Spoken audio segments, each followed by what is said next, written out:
6 minutes ago. So yeah, it's a new market, a new area, and so that's exciting. Well, that is absolutely exciting. Well, good job, Ray. All right, so great wins from Laura today and Ray. Great job. Again, if you're just now jumping in, I see several people that are jumping in.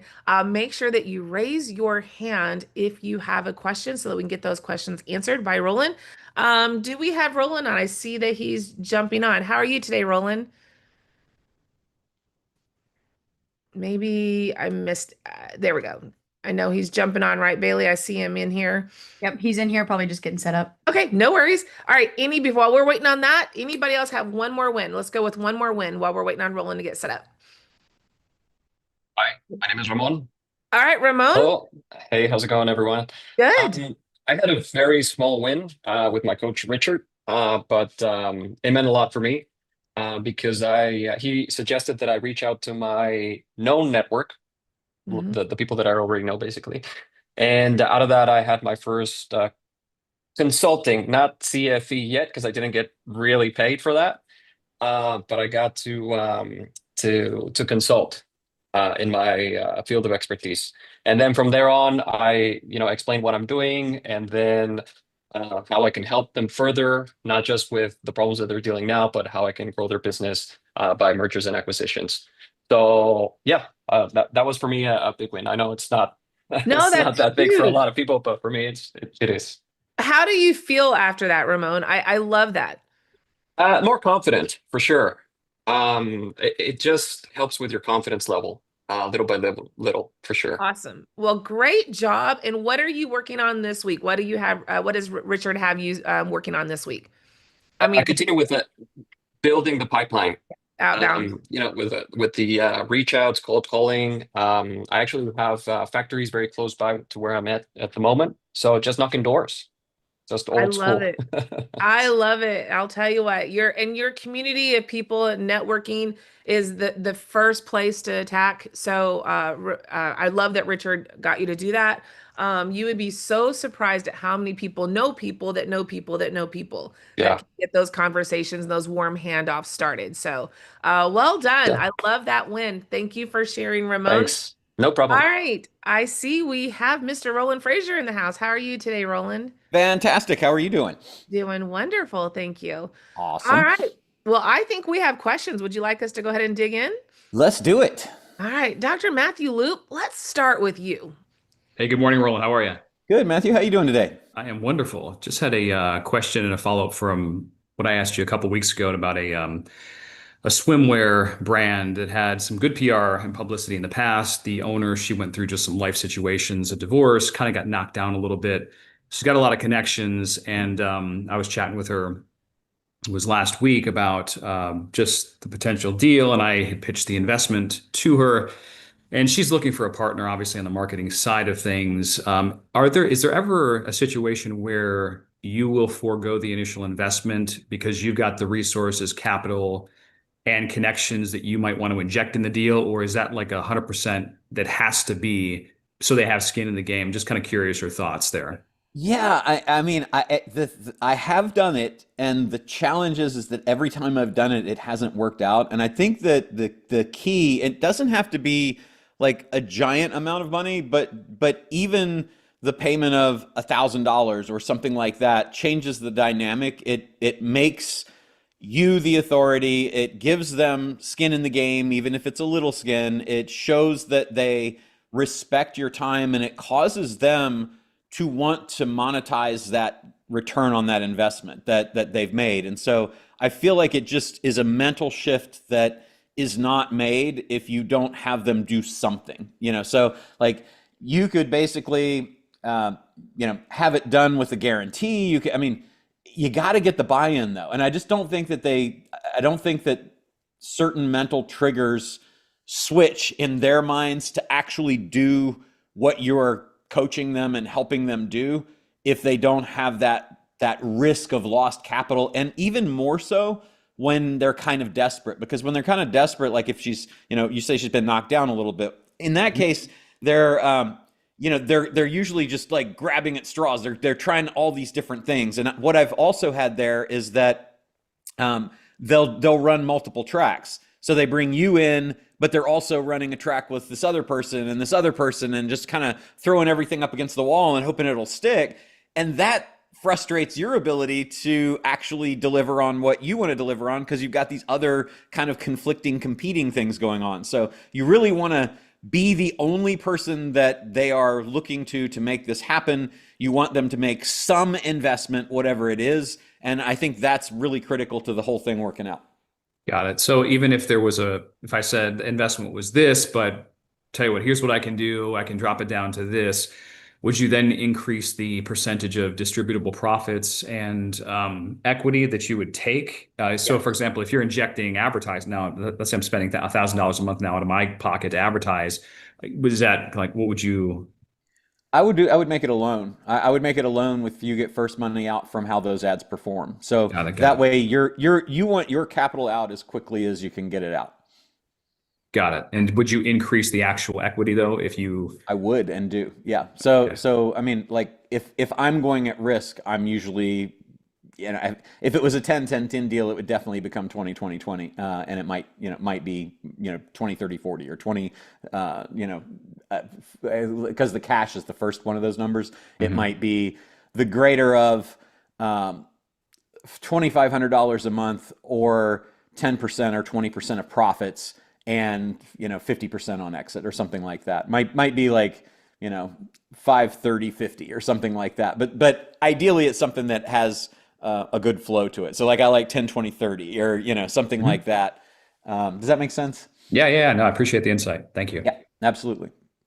All right, I believe. And by the way, sorry, G, You're good. for all of you, it's very tempting because this is a negotiation, right? We say that we're headed towards collaboration, but the truth is that you're negotiating with them up front, and particularly if they're having some challenges that you're going to help fix.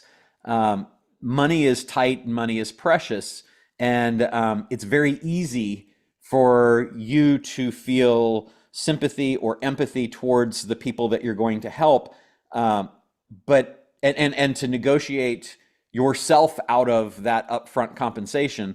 The challenge is, like I said, it really doesn't allow the mental triggers to click that are going to make the relationship successful. So hang on, even though you're feeling like, I really want to help and I could do so much, and then if I could do this, and this, then we can make great changes. But just keep in mind that the decisions that entrepreneur made got them in the challenge that they're in now, and you don't want that game to continue, or that train of thought that they've had historically to continue. We're coming in to create transformation. We're coming in to help them fix the things and correct the missed decisions and missteps that they've made before. And we should get paid for that. They're going to have to pay somebody else for that. So, stick to your guns on that and don't give up that upfront money, partially because of the mental triggers, but also you deserve to get paid. You deserve to get paid for what you're doing. And if you don't, then you're sacrificing other things that are opportunity costs and letting those go to take something that maybe this entrepreneur, because they don't have that skin in the game, isn't going to commit to. So I do really, really, really think it's important. Okay, D, I'll shut up. No, this was awesome. All right. Taylor, you're next. Hey, Taylor. Hey, Roland, thank you so much for having me on. Absolutely. So, quick context: I own a window cleaning company in Bozeman, Montana. This is our 28th month in business. And for context, 2 years ago, July, we did $2,000 broke even, and we're living on personal savings. Last month, in July, we did 84,000 and change, and 26% net margin. Nice. So there's great margins. The problem is we have this thing called winter in Montana, and it can start, even beginning of October all the way through late March, mid-April. So leads drop a ton. So I have to solve for that. Last year, I launched a holiday lighting company. We get people on contracts, and after the first year, it's 60% net margins on that. However, January through March is essentially no man's land.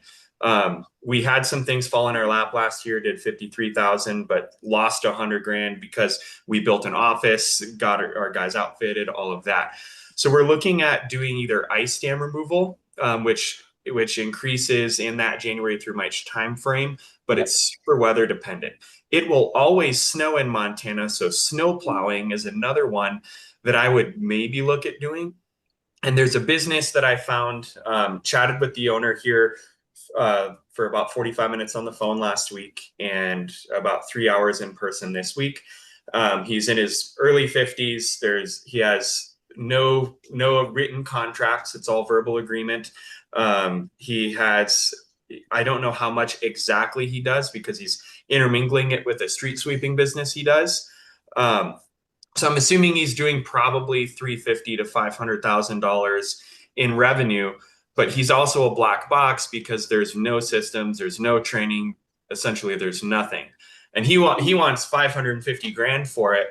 And I know that that's ridiculous right away because if he leaves, the whole thing will crumble on day one. Right. So I know that I can't give him that much. He has, he's a little motivated because he wants to focus more on building his IP, if you will, of these plows and some things that are actually really cool.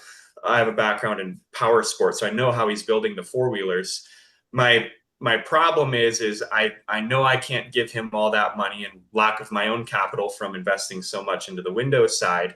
So I'm wondering if there might be like a trial type structure where I bring in my systems and ops and things like that. I know it'll keep my talent on throughout the winter and pay my guys well, and essentially just keep him out of the way. And then at the end of the season, we've already pre-agreed on something that if it works, we'll buy you out at this, and if not, now we've consulted and helped him build to be a little bit smoother. But I just have to figure something out in the January through March. But I also don't want to get stuck in the trap of where I'm working for my employees and not building something. But I know big things take time too. Okay, so let's rephrase that as a question, and then let's hit it. I like all that background information. Now hit me with the question. Okay, perfect. So with what I sense is the blue collar ego, I do all this. I don't need technology because the phones are going to die and it's cold. He seems very stuck in his ways. I would be willing, once I get his P&Ls, to probably pay him in the realm of 125 to 250 with some sort of earnout deal. Is there any other sort of structure that I could also present him with an option of we can collaborate and do a trial run? Those are the two things that I've already let him know about. We could do. I didn't tell him I wasn't going to give him 550 grand, but I can buy it from you, or we can do a trial run and figure that out and buy you out at the end of the season. Because he says he doesn't want to do it. I think he would for at least 1 year. Yeah, so I like both of those. I think anything that I would do there would be earnout based or seller finance based with some sort of performance requirement. So like seller financing, but with an earnout component, or the seller, like the amount of the seller financing. Let's say that you agreed to buy it for 250, and he did a seller note and carried back 100%, and you're paying him, over 5, 7, 10 years. I like that, but then to control your risk, you could do one of two things or a combination of them. One, definitely do it in an SPV, special purpose vehicle, set up a new company that does the acquisition. Seller financing is to that entity, no personal guarantees, not your current business, so no risk. The second thing would be then have seller financing that is subject to reduction based on performance. So, if he needs to get, 300 or even 500,000 for the business, it's like, okay, I can do that as long as the numbers make sense. And so you could actually do an adjustable note that did one of two things or a combination. One would be that the price, that the amount of the seller note would be reduced by some formula that you're using to value the business. So you're saying, I'll pay you 500,000, but on your revenue, on your profits of 100,000, that's a 5 times multiple. So if we go in and we find out after 6 months that the multiple only creates a valuation on current, SDE or EBITDA or profit of 300,000, then we're going to adjust that note down. what that would then do is adjust the payments. The other thing you could do is have the note be fixed. So I'm going to pay you 500,000 over some period of time, but it's going to be subject, the payment is going to be subject to performance. You could even build in seasonality payments so that you say, during these slow months of the year, the payments are going to be this much. During the good months of the year, the payments are going to be that much. And so that would accommodate for it. And that wouldn't really change his existing cash flow because he's going through that same challenge, right? So those would all be ways that I would consider doing that. Another thing that you could do is you could come in as a partner and do straight CFE, consulting for equity, and say, look, I'll give you access to my systems and, you know, all of the other things that we've built up. That infrastructure costs a certain amount of money, and we're going to lease that to you for this amount. And that lease payment amount then gives us an equity interest in the company that you've got, or a potential against an option to buy or something like that. So you would be building up potential cash similar to a lease option in real estate. That'd be something that could potentially work. Or you could just go straight coaching, so that you're saying, you know, we'll come in and help and share all these systems and everything, and it's going to cost you X a month to do that, but we will be increasing the value of the company. And in addition to that, we get a kicker of X% of profits, and then you're participating in the cash flow, even though you're not ultimately getting equity. It gives you, you know, a way to turn that into money. Did any of those seem like they might be helpful? Yeah, that's all really helpful. My problem is I don't think he's going to understand any of that. For example, on his P&L, he did like $670,000 across his couple things that he has going on, but his cost of goods was like $7,000. Okay. So I'm gonna work with his accountant to get things into our world so we can then put it into an expense ratio analyzer, figure it all out. I also mentioned to him, I told him I don't need this. Where I see opportunity is that I can put in my systems, my scorecards, and accountability. What I'm worried about is, as I said, they're all handshake deals. And if you leave or the equipment breaks down and you're fixing it yourself, what mechanic in town knows how to fix some of the special things that you've done? So I'm not. And then when I mentioned to him some of the tech systems like dispatching, and I'll put my administrator in there to do that, he was like, oh, you can't do it because the cell phones die. You know, he has this little sheet of highlighted paper with color codes for the routes that the guys go on. Okay. And I'm like, that's a limiting belief. So then the question would be getting him to open his eyes to that opportunity, as opposed to being stuck in his ways that got him there. Yeah, so I think the first question was, are there structures that we might approach that would allow it to be done differently, which is what we talked about. And then now you're talking about how do I overcome the limiting beliefs of the seller? I mean, that's really, unfortunately, it's the hardest thing to do because it's educating somebody, right? If you have to educate prior to the sale, that's one of the hardest sales you make because they don't even understand the limitations they're under. I mean, the best thing you can do there is just point it out and say, you know, let's look at each of these things. Really, the more successful companies are doing these things, and we've worked through these same issues. I've been there where you are right now, thinking like you thought, and here's what has happened and how I was able to change my beliefs, and then hope that gets him, you know, over that hump. But if you can't, then you got to move on, I think. Great. And last specific question on an earnout.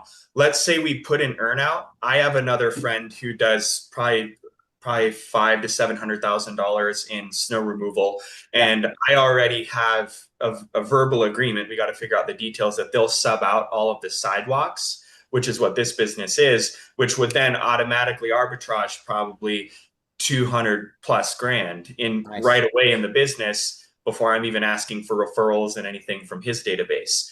Is he also going to share in the upside with that, or is it, you know, give and take? What does that look like? I mean, that's up to you, right? That's just how you want to structure the deal. You can certainly bifurcate and say, this existing business goes here, and we're going to continue the same rates. And if you have the ability to not change what he's doing now, but make more money because you've got a better way of doing it, then to me, that's either all your money or you're going to have a higher split your way for doing it.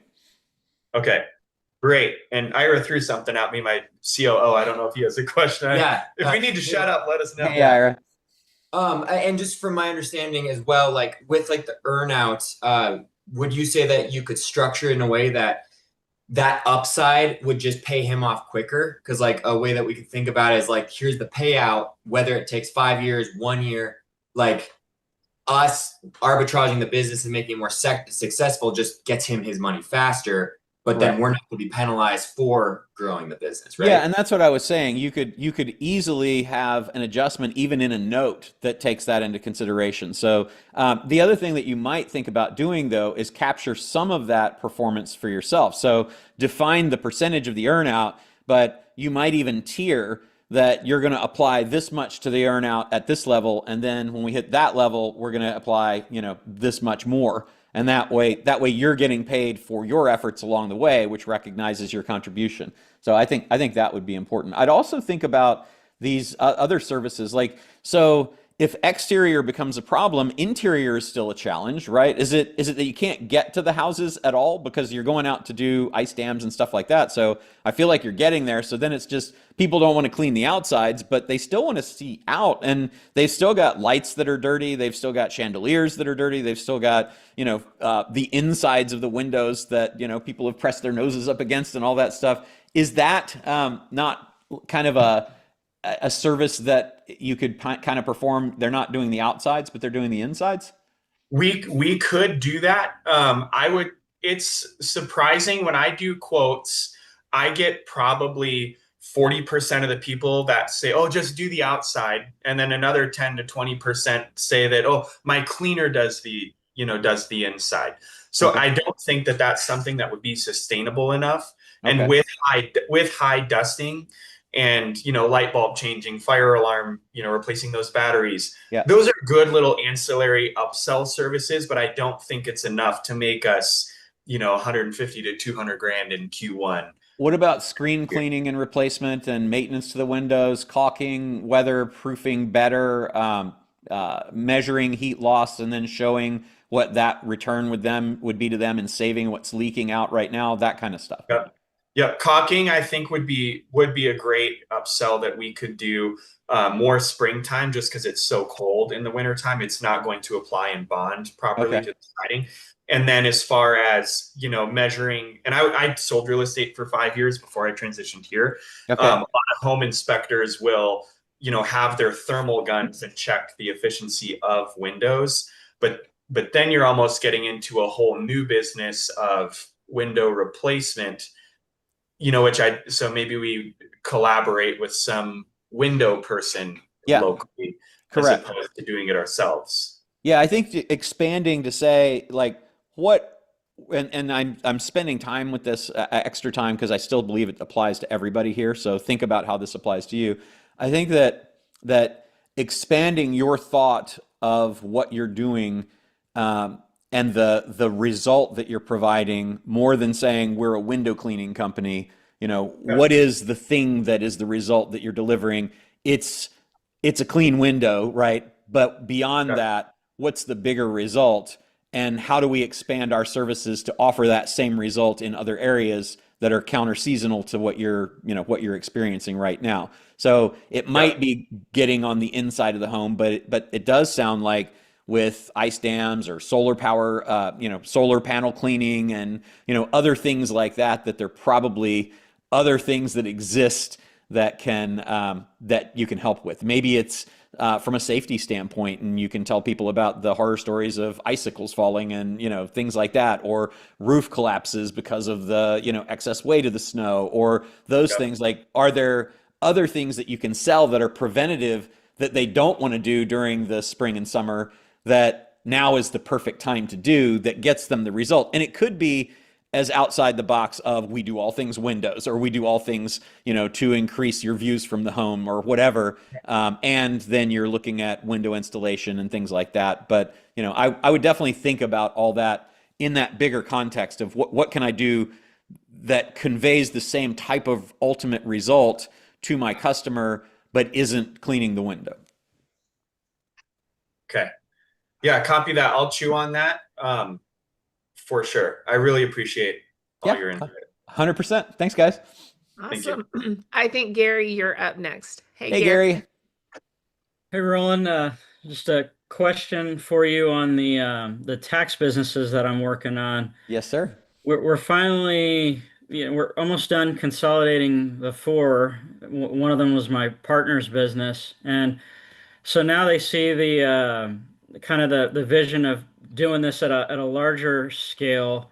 And I was wondering, with learning what you did with the big block deal, and then how we might do something similar. One of the challenges that we were kind of having internally is that, like, I would rather just start making a vehicle and then just doing a script and then just getting people to sign up. But right now, my partner's a little bit like, well, why don't we start with partnership? Like, because we're in a lot of these high ticket Try. industry. I'm just going to try to help you get to it faster. Okay. Try asking me that specific question that you're trying to get the answer to, and then let me see if I need additional data. I'll Okay. ask.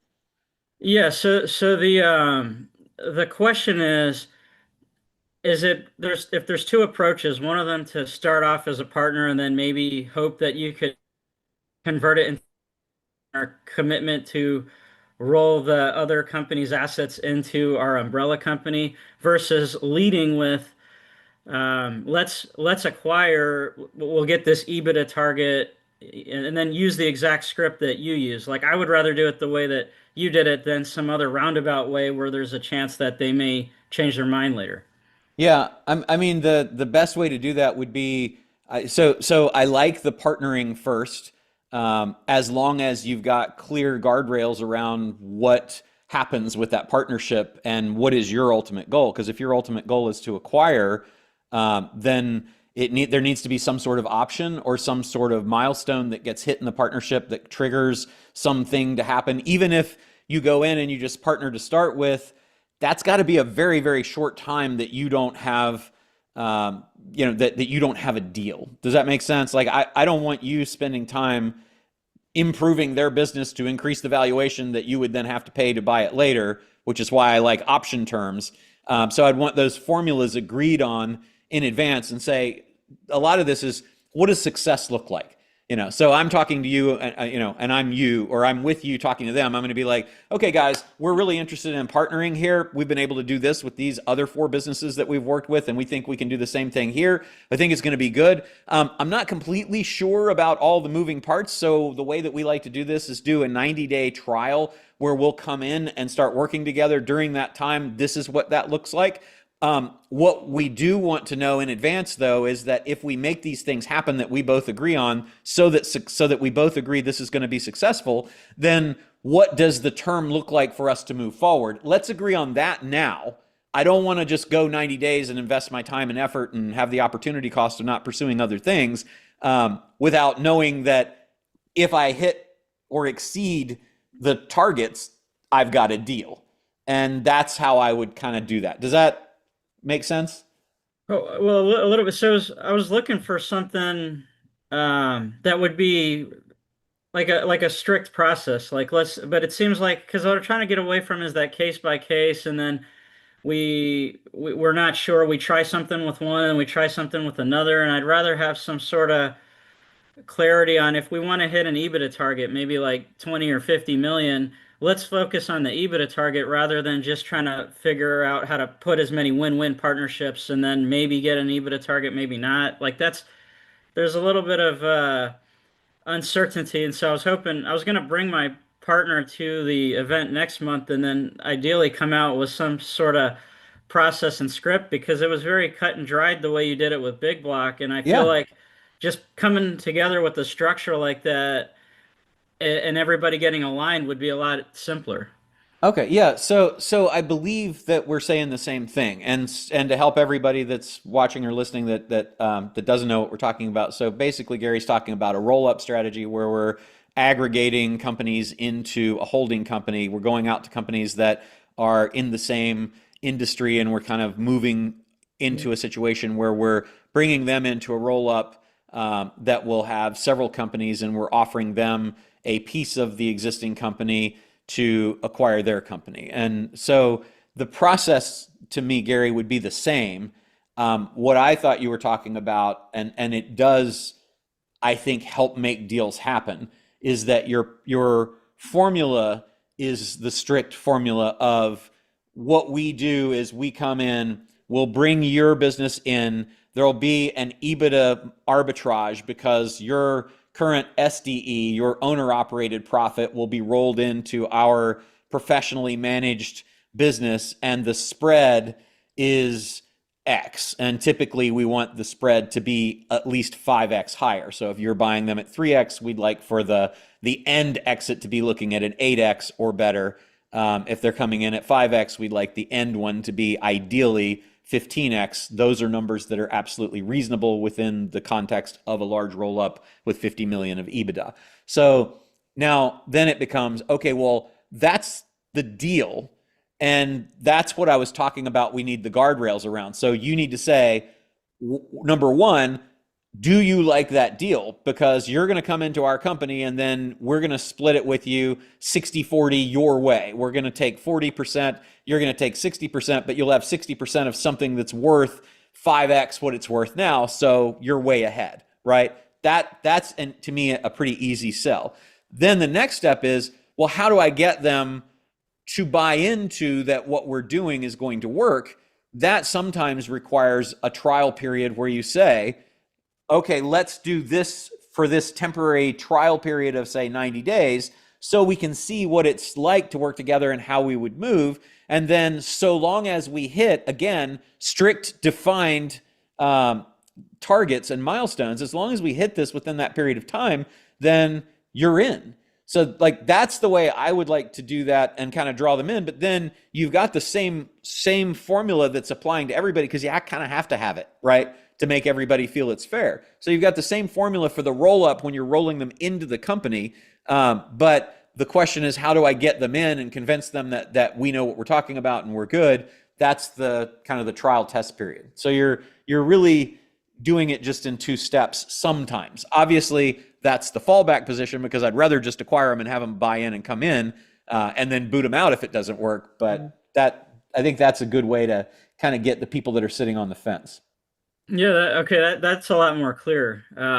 So with that type of a structure, then, I was kind of playing with some of the AI strategy, like feedback, and what I was wondering is the franchise. I mean, should I be looking at a franchise model? Is that kind of cumbersome if we're just trying to do, maybe 20 to 50 million, or is...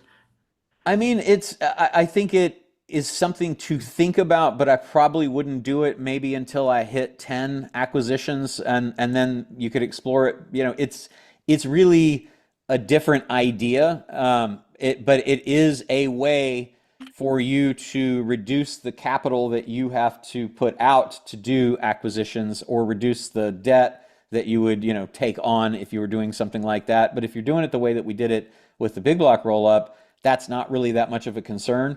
So we didn't really feel that we needed to do it. It's just kind of a different animal. I don't think you need it to get to where you're trying to go. And I think it would bring in extra complexity that you don't need, because that industry is so full of people that are exiting right now. Okay, so then it would just be, we already have the corporate structure, so it would just be some type of legal agreement that says, you could just spell it out, say if we hit 25 million, then this would happen, and so on and so forth, but it would mimic the structure. Yeah. And then the other thing is, if we work with a group that has a software platform and has coaching, we were thinking, because they're already in the big industry, then it would almost be, people would, it's similar to the approach that I've seen, like the reverse merger, where people are kind of already paying for the coaching and growing their business. Right. So at what point do they just kind of pay and then be a partner to the whole thing, and then you could incentivize, if somebody makes the investment, then they could potentially have a leadership position in the whole co before it.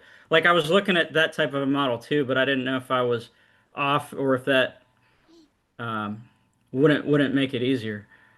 I think it adds complexity, but I do think that it's viable. I know that in Mango Automotive, we're now offering coaching in a program that basically, so it's like the 5-hour work week or something like that, where people that are over, like we speak to the challenge that the entrepreneurs are having of, I'm all day under the car working on the thing and I hate my life. I can't get away. You know, I'm dirty all the time. I've been doing this for too long to still be under the cars. So we show them how to bring in systems and everything. And we do that with a coaching program that requires a monthly investment plus a percentage of the upside. And then that's allowing us to get to have the know, like, and trust of the entrepreneur so that then we can say, well, why don't you just sell it to us? Right. And so it's actually kind of the lead in to being able to do that. So your, idea with the coaching and things, I think is good. And to me could be used similarly, that you basically say, come in as a coaching client. And we are payment plus performance-based compensation. And then that gets you in the door to show that you can do the things that you can do and improve the business, but also they're much more likely to sell to you, and you're always going to be the top of mind first choice because you've already got the relationship. So I do like bringing that component in. Yeah, and then it's the reason I was looking at it that way is because instead of writing a check, so to speak, to buy it, they're sort of investing to be a part of the. Correct. And I just wanted to sanity check that. Yeah, and that along with what I said earlier is the, in the previous conversation, is that it definitely is a position change in their mind when they are paying you. You definitely move into a higher level of position that is good for you in the negotiation.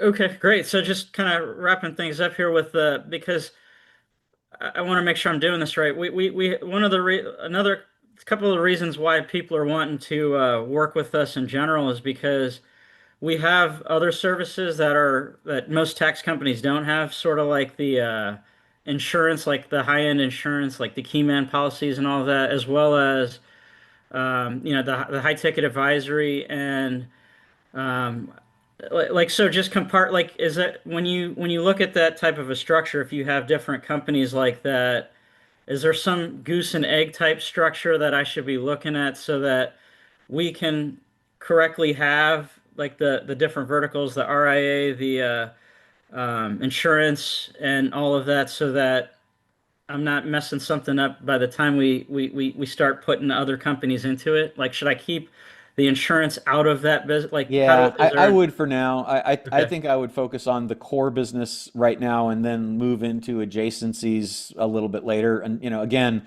I think once you get to 10, you can, 10 acquisitions in the core, then you can go beyond the core. But I'd stick with the core for the first 10. Okay. Like some of that we already have though. Like it's already significant. So that was why I was asking, should I Also, make if it's sure when I'm significant enough to be part of the core, then it's part of the core. But I wouldn't go Uh, outside of what you've got right now until okay. you get to 10. Okay. Okay. Thank you. Okay? Yeah, my pleasure. All right. Thanks, Gary. Deepak, you're up next. Actually, Dolores is here too, so this is Hey, this is a special occasion. Hey guys, how you special. doing? So I think she could explain it. Basically, Dolores brought a bodywork business to me, which is in Bay Area. The owner is already semi-retired, left the town. The business is not very profitable because it's in a very expensive city. Okay. The rents are like 15,000. She doesn't make a profit before 15,000 is paid. Okay.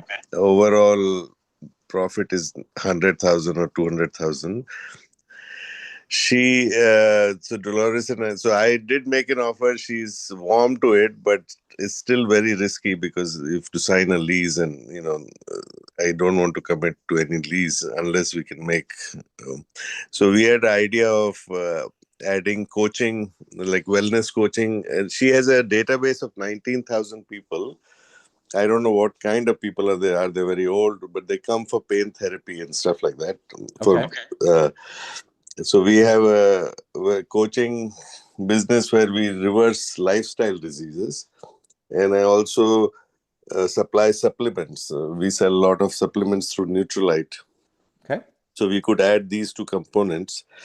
So what's the question? The question is a partnership model where we want to see if we can increase the revenue for her or the profit for her before we go into bed or any type of acquisition because of the lease agreements. What ideas you can think of to increase? Because today her lease expires in March next year. Um, what is today? August, September, October, November, 3-4 months. Okay. We can have some trial. And Dolores can add some sprinkle to it if I didn't explain everything. Yeah, go ahead. Well, happy to. I mean, it is a CFE client of mine. I've been working with her to get her ready to exit for about 6 or 8 months. Okay. She doesn't have it in her to stay much longer. And that's the tricky part. It's not like she's open to testing and making more money. She wants out for personal reasons. Okay. So that's kind of what we're going to bump against. Okay. And so the ultimate thing that you're asking for here is what?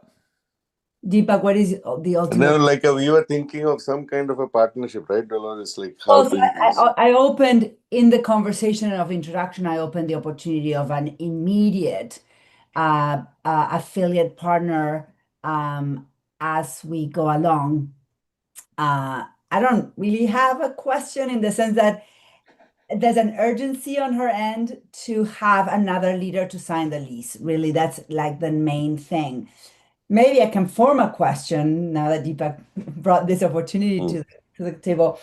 Is like, what have you experienced creatively of separating a lease owner from a fulfillment operation person? I Short of mean, taking the landlord out of the question. yeah, so I guess the first thing is that I would ask is that you really have an opportunity to eliminate a large expense potentially. Is the leased space necessary to operate the business? That is it all walk-in traffic and therefore you need traffic count, people walking by and they go, hey, that's something I should do, and then they're walking in? Or is it a different kind of client generation that perhaps you could go even to mobile wellness or remote care or things like that? Can it become telehealth or mobile health? And save yourself $180,000 a year if it's a $15,000 a month minimum on the lease? That'd be my first question. Is that something that is possible as an adjustment? So I love where you're going because it's part of my conversation. If we literally, so right now it's a 20-plus-year-old business in San Francisco with 19 therapist employees. Okay. So what we are saying, and I like where you're going, is like, can we just, disrupt the whole thing, rethink it from scratch? Yep. The only challenge, and I like that, the thing is that the owner doesn't want to be part of that transition and wants some cash to get out. Okay. The good news, though, is that if you believe that the transition can be executed by you post-closing, then the cool thing is that there's $180,000 of cost that becomes gone, right? So maybe it's not 100% gone, but it sounds like you could probably use the mobile and remote to at least save half of it. And let's just, for ease of calculations, let's say that, that $15,000 a month or $180,000 a year, that $100,000 of it goes away, and you're buying the business for a multiple of, let's say, 2 or 3, then that means 200,000 or 300,000 of the purchase price goes away, right? I mean, like you get that back right away, because the number that you're going to be basing the sale or your acquisition of the business on is going to show a lower profit that's suppressed by that rent that you're going to eliminate. And you execute the transition and you pick up the benefit from it. So I really like that from an opportunity standpoint. So then it becomes, okay, well, what do you have to get this person in terms of cash?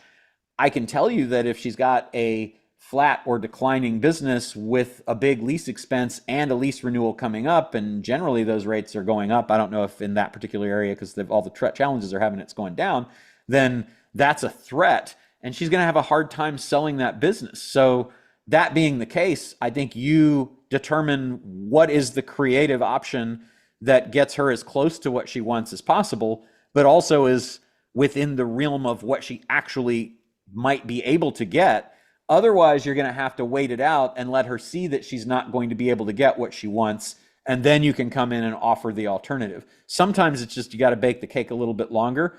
But given all of that, how does that feel as far as going forward? And then also, I want to know, what is it that she wants in terms of cash? And let's talk about what we might be able to get her.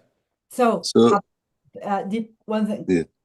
One is, I have a legal, now that I'm in the conversation is, Well, first, I want to know how it feels. Like, how does that idea feel? first of all, for me, I'll answer, and Deepak, you can answer Yeah. too. I wasn't planning on getting part of the acquisition, but now I'm like, oh, this could be cool and fun, and there's a lot of ideas that are popping up. Good. Before Deepak jumps into it, my question to you, as a CFE client of mine, what are my, because I want to make sure that I'm very clean in this process, because I have all the information on the inside of what Yeah. she wants and doesn't want. How do I protect her and me? Because I don't want to I want to make sure that I honor the agreements and the trust that I have on everybody. Well, I think that's the easy thing there, is that you honor the trust and agreements that you've got by dealing fairly. And so if she has a need that she's expressed, you have a CFE deal. So you're already consulting for equity, you've got a deal. Your participation in that deal is leverage, or is part of the purchase price asset that you can bring to the table, because you can convert your whatever you were going to receive on the exit and whatever you're currently receiving as compensation.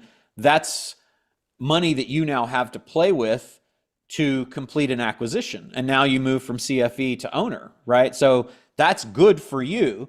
It's good for her in that she's not, whatever you're already getting is not something she's getting. She's already agreed that she knows, likes, and trusts you enough to give you the ability to have that consulting for equity relationship. And so you taking whatever compensation you are entitled to as a result of that and rolling that into an acquisition, because she wants to get out and has told you that she's not going to go through a transition, that to me is giving her the ultimate service by providing her exactly what she wants. So from a moral, ethical standpoint, I think you're in a great place. You're not trying to take advantage of her. You're literally trying to perform on your consulting for equity relationship to say, let me get you the exit that you desire.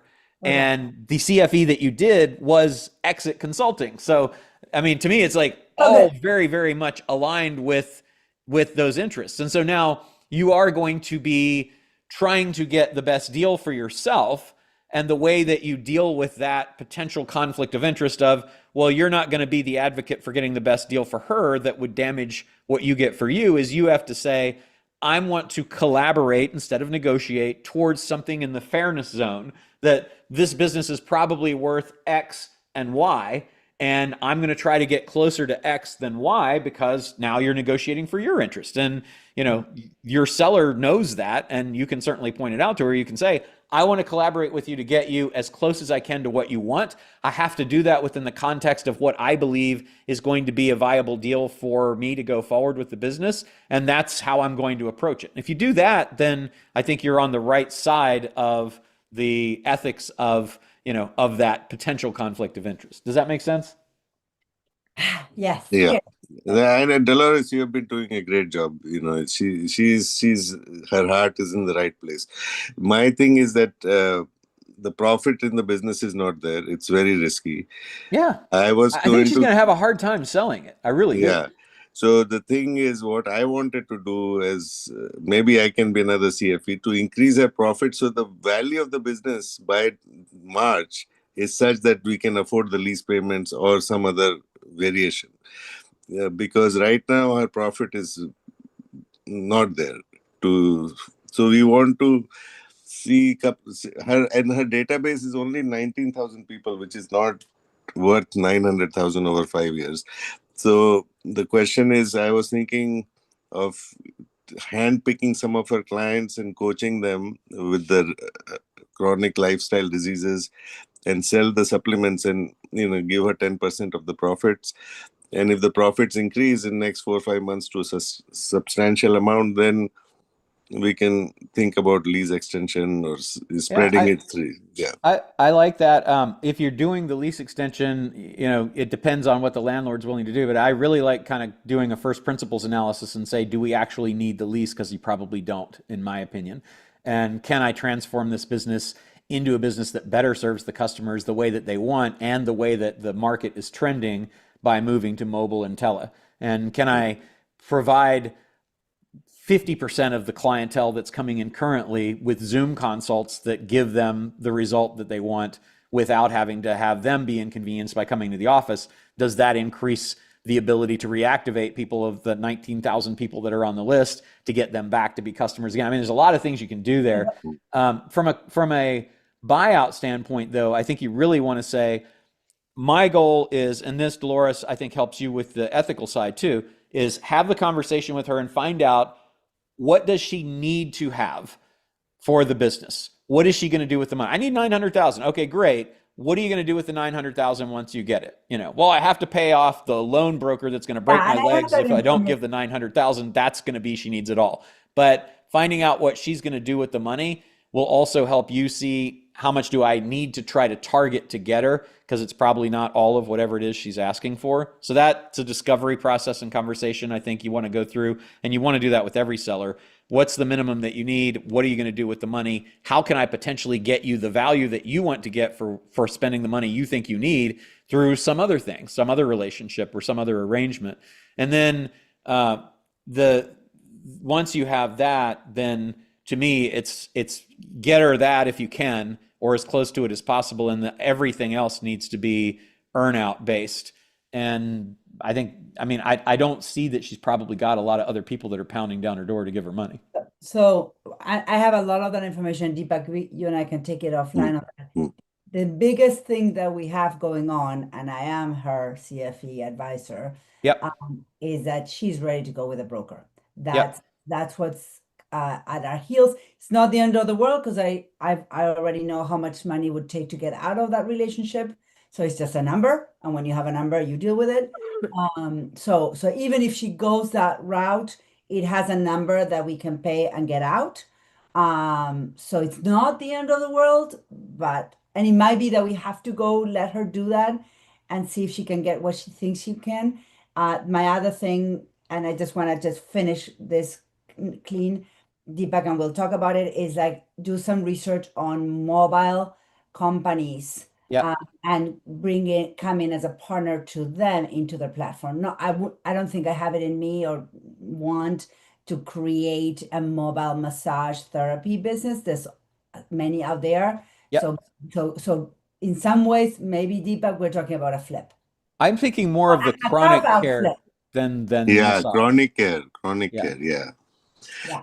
And then the thing is, Roland, I offered her 1/10 of what she's asking, and she's still talking to us. So she understands there is a big issue with the lease. So she does understand. I really like the idea of the broker. To me, the broker is a great opportunity, because you could say, let's have a conversation. And since you're helping her with the exit consult, Dolores, you can say, let me find 3 brokers. Let's interview them. One. We did all that, and she has one. And we literally are in paperwork mode this week. Okay. And I'm assuming that unless they're just crazy and have too much time, they have helped her understand the value of the business is significantly less than she might imagine that it would be. So we did a formal valuation. We're working with Transworld, which you're probably very familiar with. Yep. And the valuation is, I think, the different model, but basically in the 500 range. Okay, great. So you got 500, and then what's the broker fee to sell the business? 12%. Okay. So 12% or $15,000. Or 50,000? 15. Okay. 15. Okay. All right. Interesting. So, so you know that you could knock that off the purchase price. I just can't imagine any business broker is going to work that hard for $15,000 to sell a business. But no, 12% or 12% of 5 would be 60,000, though, right? Yeah. So 12% of whatever is sold for, but if she decides to not sell it, it's 15 as a breakup. 15,000 to get out of the deal. Oh wow, that sounds terrible.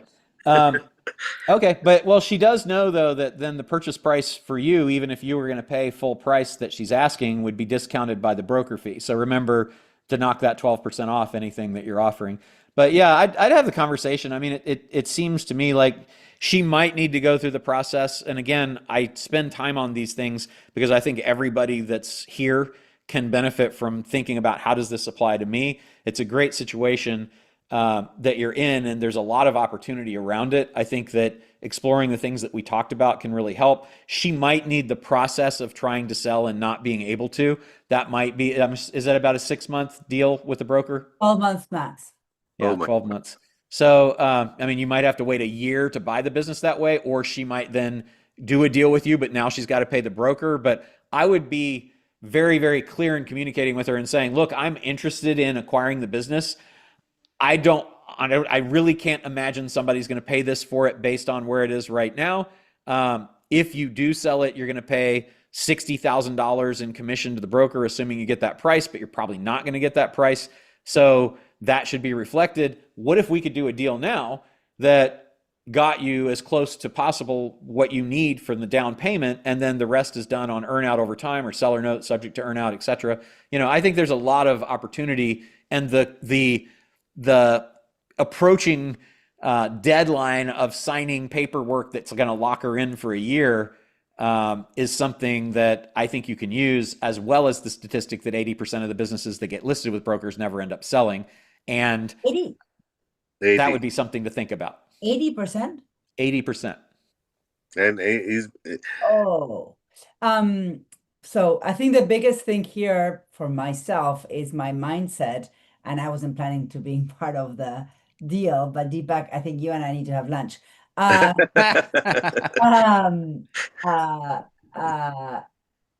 One quick technical question. Yeah. If I am a business owner and I sign up with a broker and I end up doing an asset sale or carve out Yep. my pieces, does that mean I sold it and it goes in 12%, or it means that almost like I close it and I just pay the broker the 15 grand in this case? My guess is that the agreement would be it depends on the terms of the agreement with the broker. So you could create those as carve outs to that agreement, but otherwise it would be if the broker is no longer able to sell the business at the price that you signed the contract for, then the broker would be entitled to the fee, right? The breakup fee. So you could certainly structure the agreement with the broker to have exceptions to the applicability of the $15,000 breakup fee, be the things that you just talked about, but that would need to be in that agreement for you to be sure that you weren't going to have to pay it. Because the pieces might be worth more than the business. Yeah, probably are. yeah, the sauna machine, and they have few other tables and stuff. Yeah, and if that's the case, then you might think about simply using the sale of those things to provide the seller with the money that she needs up front, and then going and leasing those things or buying them reconditioned or otherwise, or even partnering with somebody else to merge the traffic and the income of the business that she's got with somebody that has a facility, and then do a partnership or strategic relationship or CFE deal with that other place, and then use these assets to fund the acquisition of the customers and goodwill of this business, and then just put them into that new business. That kind of is fun too. I really like that idea. Yeah, I mean, it's 1.5 million a year of cash in. Yeah. I just wasn't planning on getting knee deep into this, but maybe. But think of all the fun you can have and all the money you could all the make. fun we can have. Okay. Whoosh. Yeah. It's silly not to, because I built such a strong relationship with the seller in really good way. Yeah. I have other clients that she's brought me because of our relationship. That's awesome. My team has run her team for 8 months. It's fantastic. Well, you got a lot to think about, so think about that, and then I'm happy to help if you guys have questions about it. And obviously, you can come back here next week too. Thank you, Deepak. I wasn't planning on that. No, you're welcome. We're going to work together. Yeah. All right, Deepak, thank you. All right, we're going to end up with the last 2 questions of the day. Matthew, you're up next. Hey, Matthew. keep it short, quick, because I know it's getting on. We can barely hear you, Matthew. Oh, Yeah, there you go. better? Can you hear me better now? A little bit, yes. What you got? Okay. I finally got into this consulting for equity business here, and I got a few clients. I'm able to, I don't keep this quick. I'm able to, finesse up some cash. But what I do is, I don't know how I fell into it, but I'm sort of finding very compelling opportunities and getting people investor ready, and then connecting up with investors. And the idea is getting in front of investors, but um, it costs a lot of issues. But my main question is really, at the end of the day, how do I finesse the equity part of this thing? Because I mean, I'm not FINRA licensed right now. I'm working on it, so I'm coming across a lot of, I guess you could say legal stuff. But I mean, it can only make so much doing the cash, and I'm always hearing, I know the equity is where you make the real. Is there maybe some suggestions of how to get around that a little bit? Or, I mean, So I'm having I'd like to get the I'm equity having a side of real it. hard time with the mic because it's very, very blurry Hold on. sound. But generally, what I believe that you're asking is, how can I help connect businesses that need money with investors without having the licenses that you're generally required to be compensated for bringing money in, and also get a Yeah. piece of equity in the business? Is that what you're asking? Well, yeah, I mean, I'm trying. Wow, that's so much better. Better. That's better. Yeah, okay. It's the hit earphones. I mean, I'm trying to really, I'd like to work for as much equity, but I can't take compensation. It can't even be remotely connected to, the investors I bring in. I am Correct. working on that. I'm trying to get licensed, but that's, the stage of the game. It's a lot of work. Yep. What is there any other way to what do you think, to finesse out, to create a way to get some equity without crossing those lines? Yeah, I mean, there's generally an exception for which you'd want to check with legal counsel on, obviously, because we can't give Yeah. legal advice here. But there's I generally know. an exception for being able to raise money if you are doing that incidental to your other duties. So if you had other things that you could bring to the company, like advising them with capital structure, managing investor relations, helping with public relations, or any other business things, make that the thing that you are being compensated for, receive equity for that. You can't get compensated based on your performance of bringing the investors in, but the finding of investors would be part of what you could offer as value that you're bringing into the company. You just can't say, and I'll only get my 17% equity if I can raise $500,000 from investors, on these terms. That wouldn't work, right? But if it's, hey, I'm going to come in, I'm going to help you create a capital structure, set up a deck, manage investor relations, arrange the company in a way that the due diligence is all done and ready, and create that package for you. And in exchange for doing that and ongoing assistance with that, I charge 15% of the equity of the company, or $5,000 a month, whichever's greater. And I will also, incidentally to that, help reach out, once this is all done, to my network to see if there are people that might be interested in investing. And I won't receive any compensation as a result of people coming into the business. So they're basically buying into the services that you provide to give the value, and then the investor connection is a kicker. And that, I think, could probably work. Again, run it by legal counsel. Does that make sense? No, that makes a lot of sense. That's kind of what I'm doing right now.